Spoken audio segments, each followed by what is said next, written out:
कुमार वर्मा, अध्यापक Sardar Singh convent inter college Mahmudabad Sitapur. तो बच्चों, आज हम आपको पढ़ाएं कक्षा 12 विषय भूगोल खंड ख, अध्याय 2 प्रवास, प्रकार, कारण और परिणाम। तो सबसे पहले बेटा हम देखते हैं प्रवास। प्रवास क्या है? तो किसी व्यक्ति या व्यक्तियों के समूह द्वारा अपने निवास स्थान का अस्थायी परिवर्तन प्रवास कहलाता है।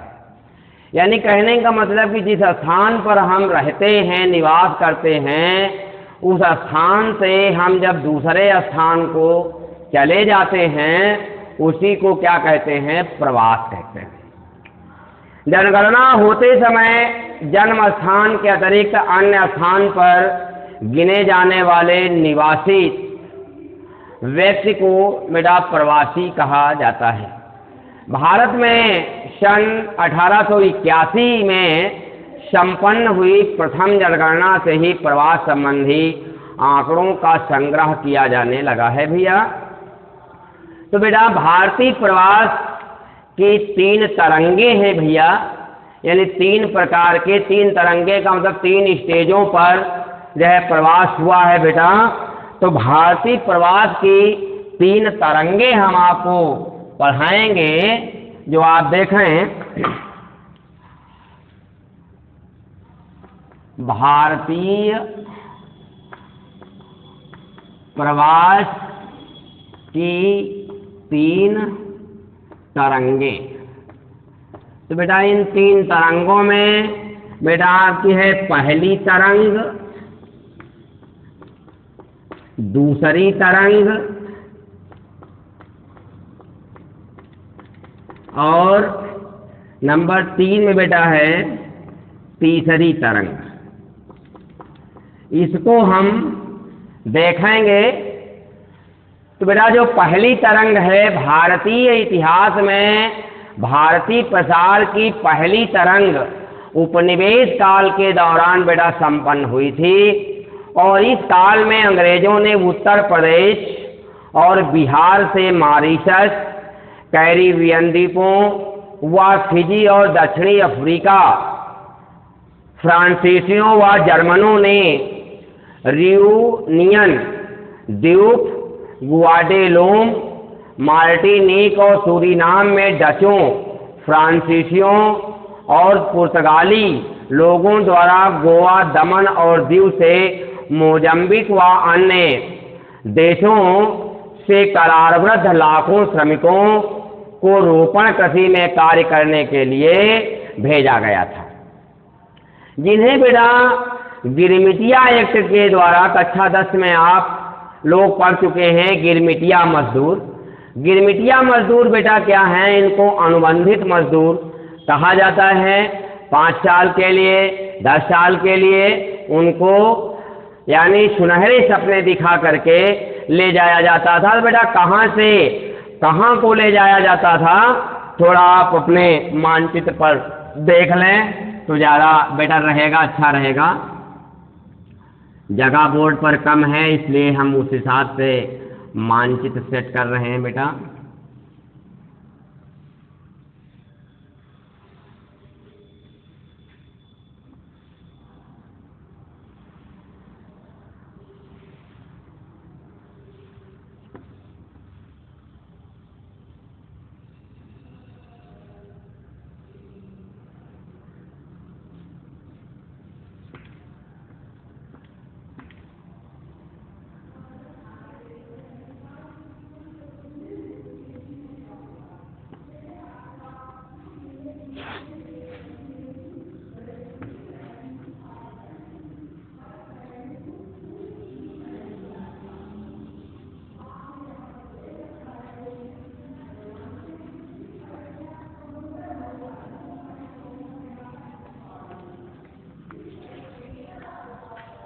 तो बेटा मैंने बताया है कि अंग्रेजों ने उत्तर प्रदेश और बिहार, भारत है बेटा, उत्तर प्रदेश और बिहार ये भारत के राज्य हैं। यहाँ से मॉरिशस, कैरेबियन द्वीपों, बेटा कैरेबियन द्वीप ये हैं, कैरेबियन सागर कहा जाता है बेटा, कैरेबियन द्वीप ये हैं, मॉरिशस ये है, तो यहाँ को लाया जाते थे। फिजी द्वीप बेटा, यहाँ पर फिजी द्वीप है, ये फिजी द्वीप है। तो इन क्षेत्रों को क्या करते थे, यहाँ पर जो अंग्रेज थे वह बागानी कृषि करते थे।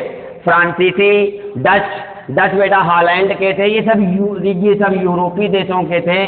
अंग्रेज यहाँ के थे, ग्रेट ब्रिटेन के थे, फिर फ्रांसीसी फ्रांस के थे, और स्पेनिश स्पेन के थे, और पुर्तगाली जो है पुर्तगाल के थे, ये आपका पुर्तगाल है। जर्मन है, ये जर्मनी यहाँ के थे। फिर हॉलैंड के डच थे। इटली के जो है तो इटालियन थे। तो इस जो प्रकार से लोग ये भारत को व्यापार करने आए थे। फिर इन्होंने इस पर अधिकार अपना भारत पर जमा लिया है, हम सभी लोग जानते हैं। तो ये लोग आए, तो ये लोग क्या करते थे, यहाँ से जो है करारबद्ध गोवा, दमन दीव है ना, दादरा नगर हवेली, जो ये आपके क्या कहते हैं कि जो केंद्र शासित प्रदेश अभी भारत में है, यहाँ पर इन्हीं लोगों का अधिकार था। तो ये लोग यहाँ से रोपण कृषि करने के लिए, रोपण कृषि का मतलब बेटा होता है आपका जो है बागान लगाना, जैसे चाय की है, कहवा की है, रबड़ की कृषि है, ये सब रोपण कृषि के अंतर्गत आता है।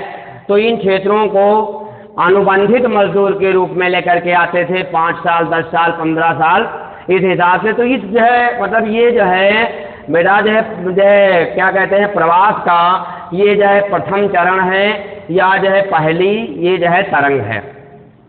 दूसरी तरंग के बेटा अंतर्गत आता है जो है प्रवासियों ने दूसरी तरंग के नूतन समय में जो है प्रवासियों, शिल्पियों, व्यापारियों एवं कारखाना श्रमिकों को निकटवर्ती देशों में भेजा गया था बेटा। लोग बेहतर आर्थिक खोज में थाईलैंड, सिंगापुर, मलेशिया, ब्रुनोई एवं इंडोनेशिया आदि देशों में जाकर बस गए। तो दूसरी तरंग में क्या हुआ बेटा, यानी दूसरे जो है तो चरण में क्या होता है, दूसरे चरण में बेटा जो है शिल्पकारी है, शिल्पकार आप जानते हैं मकान बनाना या कोई फिगर बनाना। व्यापारियों के द्वारा कारखाना, यानी अंग्रेजों ने भी कारखानों में लोगों को भेजते थे, या ज़्यादा वेतन मिलने के लिए, ज़्यादा पैसा मिलने के लिए लोग थाईलैंड बेटा यहाँ पर पड़ता है। थाईलैंड राजधानी इसकी बैंकॉक है, थाईलैंड की सभी लोग जानते होंगे। यहाँ पर बौद्ध धर्म के लोग पाए जाते हैं ज़्यादातर। सिंगापुर की सिंगापुर है बेटा, यहाँ पर सिंगापुर पड़ता है। और फिर आपका मलेशिया पड़ता है, मलेशिया कोलालपुरम इसकी राजधानी पड़ती है, सिंगापुर की सिंगापुर है। और बेटा इंडोनेशिया, फिर इंडोनेशिया भी यहीं पर पड़ता है, इसकी राजधानी जकार्ता है। तो इस प्रकार से यहाँ को लोग आए कारखानों में काम करने के लिए, ज़्यादातर लाभ जो है कमाने के उद्देश्य से, और यहीं पर आकर के बस गए। तो बेटा ये क्या था, दूसरा चरण था प्रवास का। तीसरी तरंग बेटा आप देखें, तीसरी तरंग में क्या होता है, प्रवासी प्रसार की इस तरंग में उच्च शिक्षा प्राप्त कुशल व्यक्तियों ने जो है प्रवास किया। सन 1960 के पश्चात जो है चिकित्सा क्षेत्र में, यानी डॉक्टर लोग एवं अभियंताओं ने 1980 के पश्चात सॉफ्टवेयर अभियंताओं और जो है प्रबंध परामर्शदाताओं, वित्तीय विशेषज्ञों ने भारत देश को छोड़कर संयुक्त राज्य अमेरिका, अब बेटा देखिए 1960 से ये यानी व्यवस्था बनी कि जो भारत के डॉक्टर थे, चिकित्सक बेटा, इंजीनियर थे, और जो है प्रबंध जो है परामर्शदाता, वित्तीय विशेषज्ञ, ये लोग ज़्यादा धन कमाने के लिए अपने देश को छोड़ करके विदेशों को बेटा क्या हुआ, जाने लगे। इन देश यानी भारतीय लोग किन किन देशों को गए बेटा, जैसे संयुक्त राज्य अमेरिका बेटा ये आपका है, संयुक्त राज्य United state of America, USA भी बेटा इसको लिखा जाता है, संयुक्त राज्य अमेरिका, संयुक्त राज्य अमेरिका को गए बेटा, कनाडा को गए, ग्रेट ब्रिटेन को गए, ये बेटा आपका ग्रेट ब्रिटेन है। ग्रेट ब्रिटेन आप लोग जानते हैं, ग्रेट ब्रिटेन के अंतर्गत 3 द्वीप सम्मिलित किए जाते हैं। तो न्यूजीलैंड है बेटा, जर्मनी है, ऑस्ट्रेलिया है, तो ये बेटा आपका न्यूजीलैंड है, न्यूजीलैंड है, ऑस्ट्रेलिया है। तो इन देशों को लोग आकर के, जर्मनी है बेटा आपका, यहाँ पर ये जर्मन पड़ता है, जर्मनी, राजधानी देख लें, ग्रेट ब्रिटेन की राजधानी लंदन है, इंग्लैंड है, कनाडा की ओटावा, संयुक्त राज्य अमेरिका की वाशिंगटन है, जर्मनी की बर्लिन है, और आपकी ऑस्ट्रेलिया की कैनबरा है। तो इस प्रकार से लोग क्या, यानी सॉफ्टवेयर इंजीनियर गए, डॉक्टर लोग बेटा यहाँ पर गए, और वित्तीय विशेषज्ञ गए, और प्रबंध जो परामर्शदाता थे, ये लोग अपने देश को छोड़ करके ज़्यादा धन कमाने के लिए विदेशों को जाने लगे। लेकिन सन 1990 ईस्वी में, सन 1991 में बेटा, सन 1991 में भारत सरकार के द्वारा उदारीकरण नीति अपनाई गई, और इस उदारीकरण नीति के द्वारा क्या हुआ बेटा, बाद में भारतीय जो प्रवासी थे, उन्होंने भारतीय प्रसार को विश्व में सर्वाधिक शक्तिशाली प्रसार में एक बना दिया है। यानी कहने का मतलब है कि बाद में इन्होंने भारत के क्षेत्र में देखा है, जो लोग विदेशों में रह रहे हैं वह भारत की व्यवस्था में या भारत के उत्थान में लग गए हैं। तो ऐसा बताया जाता है बेटा। अब आपको प्रवास की धाराएं बेटा पढ़ाई जाएंगी। प्रवास की धाराएं क्या हैं, ये अभी हम आपको पढ़ाने की कोशिश करेंगे। तो प्रवास के बेटा दो प्रकार हैं। एक बेटा है आंतरिक प्रवास, और नंबर 2 में आता है अंतर्राष्ट्रीय प्रवास। तो बेटा प्रवास की धाराएं देखें। प्रवास की धाराएं, अब बेटा प्रवास की धाराएं दो प्रकार की हैं। नंबर 1 में बेटा है आंतरिक प्रवास। आंतरिक प्रवास, तो बेटा आंतरिक प्रवास जो होता है भारत के अंदर, वो 4 प्रकार का है बेटा। नंबर 1 में है ग्रामीण से ग्रामीण। क्या बेटा है? ग्रामीण से ग्रामीण। तो बेटा गांव से गांव में ही जब एक व्यक्ति प्रवास करता है, अपना गांव छोड़कर दूसरे गांव को जाता है, तो इसको कहा जाता है ग्रामीण प्रवास। इसके अंतर्गत बेटा एक जो वैवाहिक कार्य चलता है भारत में, उससे ज़्यादा तो इसके अंतर्गत बेटा ज़्यादातर महिलाओं को सम्मिलित किया जाता है, क्योंकि महिलाओं का जब विवाह हो जाता है तो उनको अपना घर छोड़ करके दूसरे घर को जाना पड़ता है। तो ऐसी स्थिति को बेटा ग्रामीण प्रवास कहा जाता है। भारत में एक राज्य मेघालय है, जहाँ पर बेटा स्त्री पुरुष समाज है, जो वहाँ की जनजातियाँ ऐसे गारो खासी जातियाँ हैं, तो उनमें क्या है बेटा, जैसे स्त्री प्रधान समाज है, जैसे अपने क्षेत्र में पिता की मृत्यु के बाद में उसकी चल अचल संपत्ति पुत्र के नाम आती है, उसी प्रकार से मेघालय राज्य में जो आपकी जनजातियां हैं, जिनको बेटा एसटी आप कहते हैं, तो वहाँ पर महिला प्रधान समाज है। तो वहाँ पर माता की मृत्यु के बाद में उसकी पुत्री को चल अचल संपत्ति प्राप्त होती है। तो वहाँ पर जब विवाह होता है तो लड़की को छोड़ना नहीं पड़ता है अपना घर, बल्कि पुरुष छोड़ करके अपना घर आता है। तो जो इस प्रकार के प्रवास होते हैं, उनको कहा जाता है ग्रामीण प्रवास।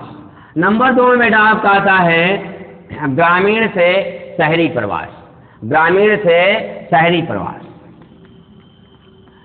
ग्रामीण से शहरी प्रवास। तो ग्रामीण से शहरी प्रवास बेटा जब लोग गांवों से शहरों की ओर पलायन करते हैं, तो उसको कहा जाता है ग्रामीण से नगरीय प्रवास, या उसको शहरी प्रवास कहा जाता है। ऐसी कंडीशन में क्या होता है कि इसमें ज़्यादातर पुरुष रोजगार पाने के उद्देश्य से गांवों को छोड़ करके शहरों की ओर जाते हैं। आज लोग पूरा परिवार सही शहरों की ओर पलायन कर रहे हैं। इसका मुख्य रीजन है कि शहरों में, नगरों में काम अधिक है, रोजगार अधिक हैं, अच्छी शिक्षा व्यवस्था है, अच्छी स्वास्थ्य व्यवस्था है, अच्छी यातायात व्यवस्था है।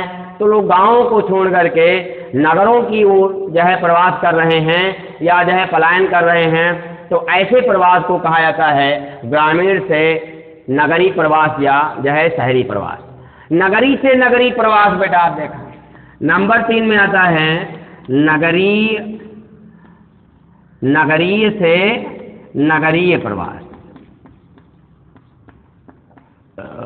नगरीय से नगरीय प्रवास बेटा, इसमें वही कंडीशन फिर आ गई, वैवाहिक जो संबंध है या व्यापार करने के उद्देश्य से जो बड़े बड़े पूंजीपति होते हैं अपना नगर छोड़ करके दूसरे नगरों को चले जाते हैं, या इस नगर की जो है लड़की का विवाह दूसरे नगर में हुआ तो वो दूसरे नगर को जाएगी। तो इस जो है प्रकार के जो है प्रवास होते हैं उनको कहा जाता है नगरी से नगरी प्रवास। अगला बेटा है नंबर 4 में नगरी से ग्रामीण प्रवास। नगरी से ग्रामीण प्रवास, जब कोई व्यक्ति नगर से गांव की ओर पलायन कर लेता है तो उसको कहा जाता है नगरीय से ग्रामीण प्रवास। तो ऐसे उदाहरण बेटा बहुत कम हैं, ऐसे उदाहरण ज़्यादा देखने को मिलते नहीं हैं, यानी नगरों से गांवों की ओर लोग बहुत कम जो है पलायन कर रहे हैं। अब बेटा नंबर 2 में आता है अंतर्राष्ट्रीय प्रवास। नंबर 2 में आता है अंतर्राष्ट्रीय प्रवास।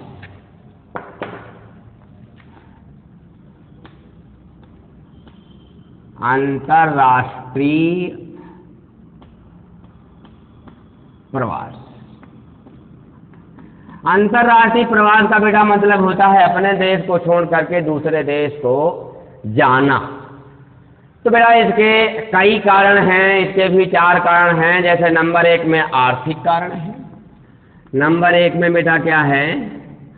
आर्थिक कारण है। अर्थ मीन्स बेटा होता है धन।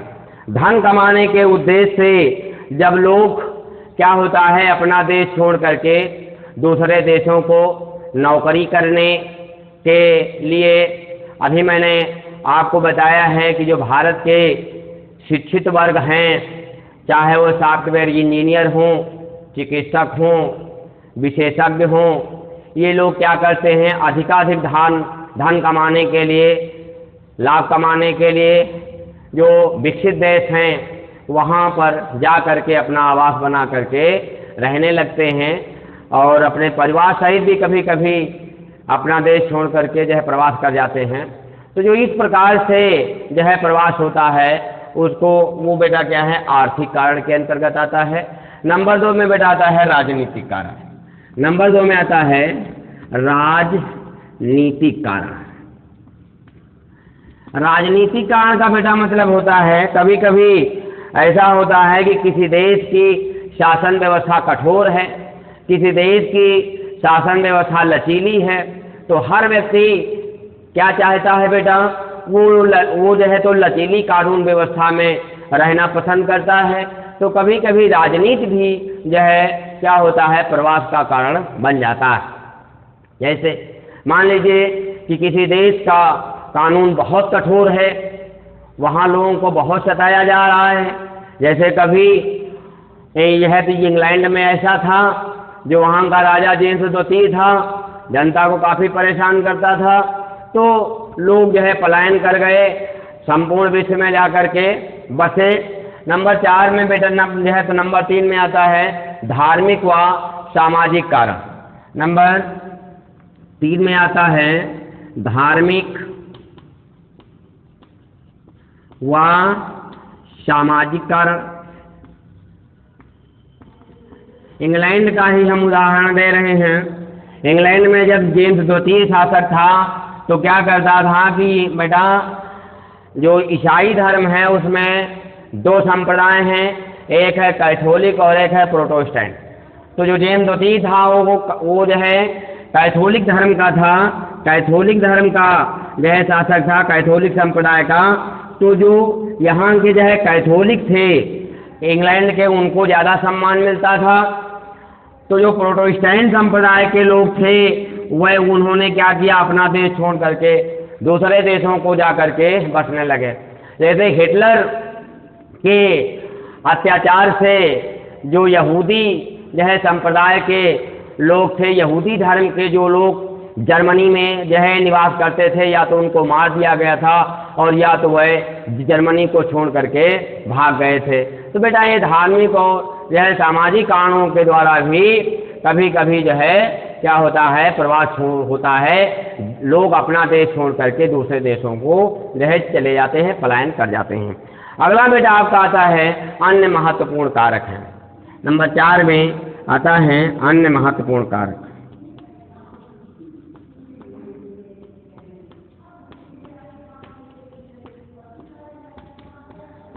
कुछ अन्य भी बेटा महत्वपूर्ण कारक हैं, जैसे वर्तमान में जो है तो तकनीकी शिक्षा प्राप्त करके अधिकाधिक धन कमाने के उद्देश्य से, या इसके अतिरिक्त बेटा कुछ भारत के जो मतलब मुस्लिम संप्रदाय के लोग हैं वह क्या करते हैं कि खाड़ी प्रदेशों को चले जाते हैं, उनको वहाँ धार्मिक स्वतंत्रता है। तो ये बहुत ऐसे कारण हैं जिनके लिए जो है क्या करता है, लोग अपना देश छोड़ करके दूसरे देशों की ओर जो है पलायन कर देते हैं।